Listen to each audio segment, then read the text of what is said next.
রাজ্যের সমগ্র শিক্ষা অভিযানের কর্মী সহ পশ্চিমবঙ্গের সাধারণ মানুষদেরকেও বলবো যে সমগ্র শিক্ষা অভিযানের এই পরিবারের পাশে থাকতে। আমরা একটা বিপন্নতার মধ্যে দিয়ে চলেছি। এই বিপন্নতাটা আর কিছুই নয়। এই বিপন্নতাটা হচ্ছে যে অর্থনৈতিক বিপন্নতা। আর জানেন যে অর্থনৈতিক বিপন্নতা এমন একটা জিনিস, তার সঙ্গে সঙ্গে মানসিক, শারীরিক এবং পারিবারিক সমস্ত বিপন্নতাগুলোই ধেয়ে আসে।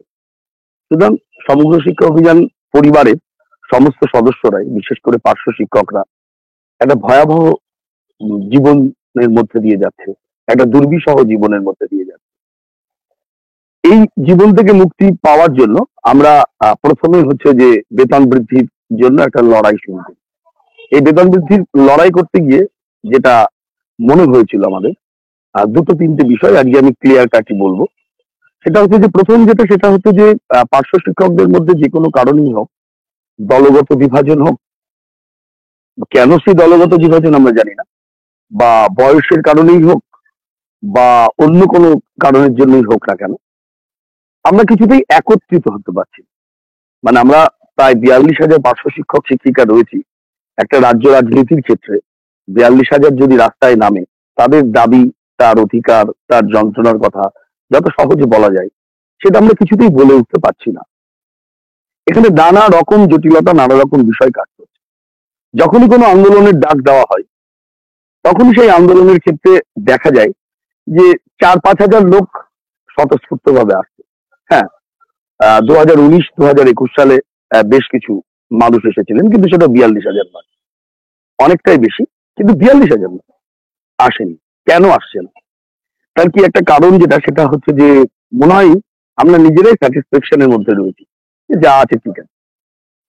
2 নম্বর যদি হয়ে থাকে, সেটা হচ্ছে যে কোথাও গিয়ে আমরা নিজেদেরকে প্যারা টিচার বলতে লজ্জা পাচ্ছি। হ্যাঁ, সামাজিক ভাবে একটা নিজেদেরকে মিথ্যা খোলসের মধ্যে রেখে দিয়েছি। তো যেখানে আমরা নিজেরাই মিথ্যা খোলসের মধ্যে রেখে দিয়েছি, আমরা নিজেরাই সেই খোলস থেকে বেরোতে পারছি না। সুতরাং সেখান থেকে তো রাষ্ট্রশক্তি আমাদেরকে শোষণ করবে, এটাই স্বাভাবিক। আমরা সমগ্র শিক্ষা পরিবারকে নিয়ে সেই কারণেই রাস্তায় নেমেছিলাম, যে আমাদের ডেভেলপমেন্টের জন্য।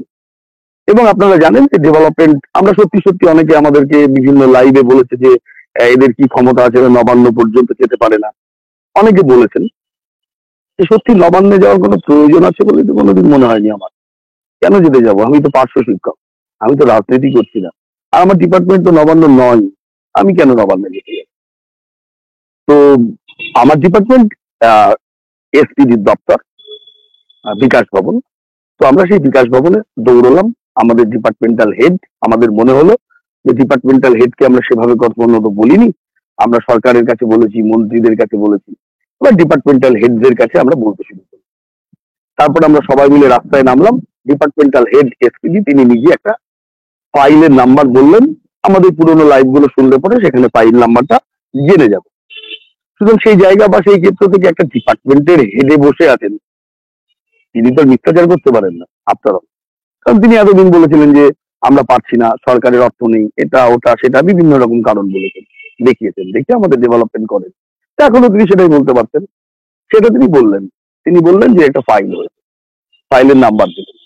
তো আমরা বিভিন্ন জায়গায় আমাদের যেটুকুনি সোর্স, সেই সোর্স গুলোকে কাজে লাগিয়ে দেখলাম যে তিনি সঠিক বলেছেন।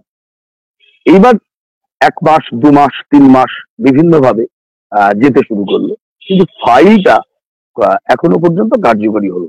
ফাইল একটা হয়েছে নিঃসন্দেহে, সত্যি কথা, কিন্তু বিষয় যেটা, সেটা হচ্ছে যে ফাইল হয়ে তো লাভ নেই, ফাইলটাকে আমাকে কার্যকরী করতে হবে। এবার যখন আমরা এসপিডির কাছে যাচ্ছি, তিনি বলছেন যে সর্বোচ্চ লেভেলে এই ফাইল পৌঁছে গেছে, তিনি যতক্ষণ পর্যন্ত ঘোষণা না করছেন ততক্ষণ পর্যন্ত আমি কি করি। কিন্তু এটা তো কোনো এসপিডির কথা হতে পারে না, একটা ডিপার্টমেন্টাল হেডের কথা এটা হতে পারে না। এটা হতে পারে? তাহলে সমগ্র ডিপার্টমেন্টে, পশ্চিমবঙ্গে সমগ্র শিক্ষা অভিযান ছাড়াও অসংখ্য ডিপার্টমেন্ট রয়েছে। সেই ডিপার্টমেন্টের সবার বেতন বৃদ্ধি হয়, শুধুমাত্র একমাত্র অলৌকিক এবং অদ্ভুতভাবে পার্শ্ব শিক্ষকদের বেতন বৃদ্ধির ক্ষেত্রে কত জটিলতা, কত নাটকীয়তা, কত কিছু। এর কারণ সত্যি সত্যি আজ পর্যন্ত আমি খুঁজে পাইনি। দ্বিতীয়ত যেটা, সেটা হচ্ছে যে আমরা ভেবেছিলাম সরকারি সংগঠন, যে আমাদের এতদিন পর্যন্ত যে অভিজ্ঞতা বা যার ধারণা, আপনাদেরও মনে হয় তাই হবে, যে বিরোধীরা রাস্তায় নামে একটা আন্দোলন সংগঠিত করে এবং সরকার পন্থী সংগঠনগুলো যেটা করে সেটা হচ্ছে যে একটা নেগোসিয়েশন করে সরকারের সঙ্গে আলোচনার ক্ষেত্র তৈরি। কিন্তু আমাদের সংগঠন একটা অদ্ভুত ব্যাপার, সরকারি সংগঠন কিন্তু আলোচনা তো দূরের কথা, যতক্ষণ না পর্যন্ত নিজেরা মন্ত্রীদের কাছে গিয়ে বলতেই পারে না। আমার এই লাইভের পরে কেউ কেউ বলবে, হয়তো কে বলেছে বলতে পারে না, আপনি কি জানেন, এই ও তা হ্যাড্ডা ব্যাড্ডা অনেক কিছু বলবে।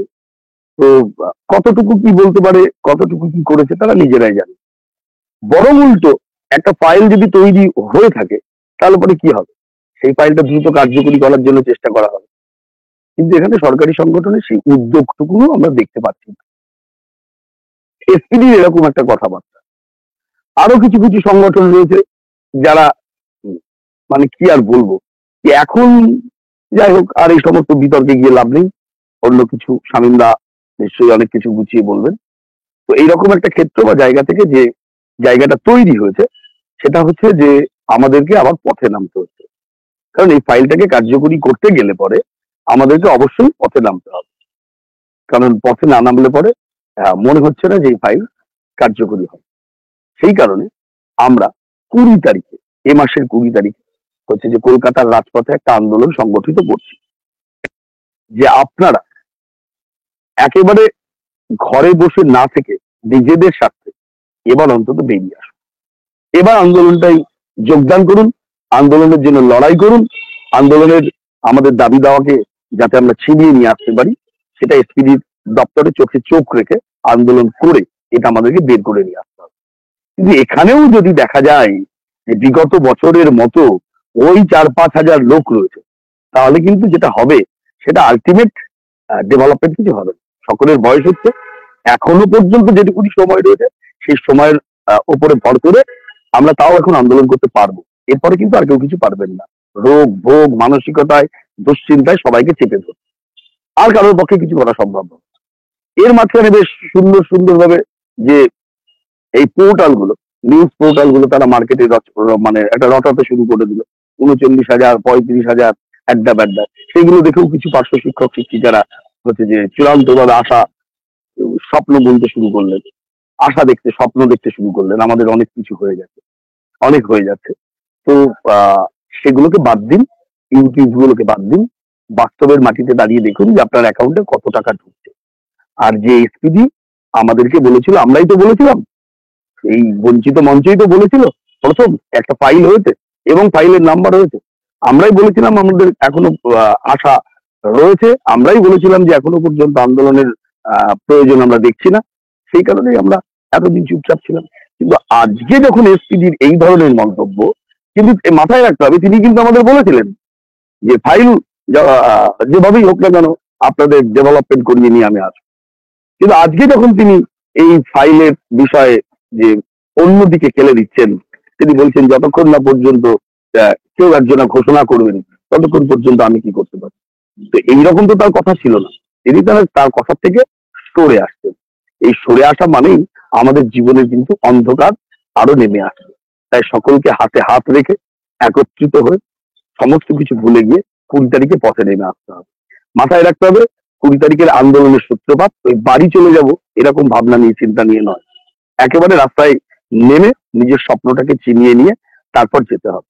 আর এখন কোনোভাবে যে কেউ যদি বলে, অনেকে বলবে যে আন্দোলন করলো, আন্দোলনের জন্যই হচ্ছে যে বেতন বৃদ্ধি হচ্ছে না, এগুলো কিন্তু অনেকে বিশ্বাসও করবে, কিন্তু লজিকের বাইরে চলে যায়। যে যারা রাস্তায় নামলো, হয়তো সরকারি সংগঠন আপনাকে বলতে পেরেছে ফাইল নাম্বার, অন্য কোনো সংগঠন বলতে পেরেছে ফাইল নাম্বার, অনেকে তো অনেক কিছু বলছেন যে এটা হচ্ছে ওটা হচ্ছে সেটা হচ্ছে বলছেন, কিন্তু আজ পর্যন্ত হয়নি। আমরা সেটাকেই ভরসা করে নির্ভর করে রয়ে গেছি। সেটা কেন? যারা বাস্তবের মাটিতে পা দিয়ে বা বাস্তবে বাস করে, তো আমি জগতে বাস করতে পারি না, কল্পনা করতে পারি না, কল্পনা করি, কিন্তু সেটা তো বাস্তবের মাটিতে পা দিয়ে করতে হবে। যে সংগঠন আপনাকে ফাইল নাম্বার বলেছে, সেই সংগঠন এতদিন বলেছে এই 3 মাস ধরে ওয়েট করুন, আজকে সেই সংগঠন বলছে আমাদের নিজেদের পেটের তাগিদে, খিদের তাগিদে আমাদেরকে রাস্তায় নেমে আসতে হবে। যদি না নামি তাহলে কিন্তু আমাদের স্বপ্ন চিরতরে ধূলিসাৎ হয়ে যাবে। কিচ্ছু করার নেই। যে যাই বলুন, যাই ভাবুন, যার যে ক্ষমতা দেখা সবকিছু শুধুমাত্র কিন্তু ওই মানে ধীরে ধীরে ধীরে ধীরে আজকে যারা এখনো পর্যন্ত জোশের মধ্যে রয়েছেন তারা সব জোশ হারিয়ে যাবে, কিচ্ছু করতে পারবেন না। একটা সময় দেখুন পার্শ্ব শিক্ষকদের টোটালি ডিভাইড করে দেওয়ার একটা রুলস ছিল, একটা খেলা। প্রথম যেটা ভেঙে দিল সেটা হচ্ছে যে টেট দিয়ে, তারপরে নিয়ে আসলো টেট 10%-এর মধ্যে আমাদেরকে ট্রেন্ড নন ট্রেন্ড এটা ওটা সেটা করে দেখুন ভাঙতে শুরু করলো। এখনো পর্যন্ত কিন্তু অনেকের স্বপ্ন আছে বা স্বপ্ন ছিল 10%-এর নিয়োগ হয়ে যাবে, হয়েছে, বাকিটা তো নিয়োগ পেয়ে গেছে। আপনি পেয়েছেন? আমি পেয়েছি, আমিও টেট পাস, আমার বিএড রয়েছে, পেয়েছি, পাইনি। সুতরাং এরা এইভাবেই একটা সেকশনকে এইভাবেই মৃত্যুর মুখে ঠেলে দিতে চাইছে, কোনো ডেভেলপমেন্ট না করে। এখন যেটা আমাদের কর্তব্য, আমাদের সত্যিই যে ফাইলটা তৈরি হয়েছে সেই ফাইলটাকে বাস্তবায়িত করতে গেলে পরে একেবারে সমস্ত পার্শ্ব শিক্ষক শিক্ষিকাদেরকে রাস্তায় নেমে আসতে হবে। কোন রকম যুক্তি তর্ক যে আমার ছেলের এই, আমার মেয়ের এই, আমার মায়ের ওই, সমস্ত কিছু নেই। কারণ আপনার যদি শেষ জীবনে, আর কিন্তু কারোরই বেশি দিন নেই, 10 বছর, 11 বছর, 12 বছর, এরকমই বেশিরভাগ রয়েছে মেজর পোর্শনে। সুতরাং এই সময়টুকু যদি আমরা একটু ভালোভাবে কাটাতে পারি তাহলে পরে তাও চলবে, কিন্তু তা না হলে পরে কিন্তু আর বলার কোনো অপেক্ষা রাখে না। কারণ শেষ জীবনে গিয়ে নিজের কাছে নিজেকে তো প্রশ্নের উত্তর দিতে হবে, তখন কিন্তু সবাই হেরে যাবে। তখন কিন্তু এই যুক্তি থাকবে না যে হ্যাঁ ওই নেতা বলেছিল তাই আমি বিশ্বাস করেছিলাম, হ্যাঁ ও ওটা বলেছিল তাই বিশ্বাস করেছিলাম, ও এটা স্বপ্ন দেখিয়েছিল, ওই কাগজপত্র দেখিয়েছিল তাই বিশ্বাস করেছিলাম। কারণ কারণ আমরা প্রত্যেকেই শিক্ষিত, তাই একটা ইউনিভার্সিটি, একটা কলেজ আমাদেরকে ডিগ্রি দিয়েছে, সেই ডিগ্রিটির মান্যতা দেন, নিজের অধিকারটাকে বুঝে নেওয়ার জন্য 20 তারিখে রাস্তায় নেমে আসুন, এটুকুনি বলছি।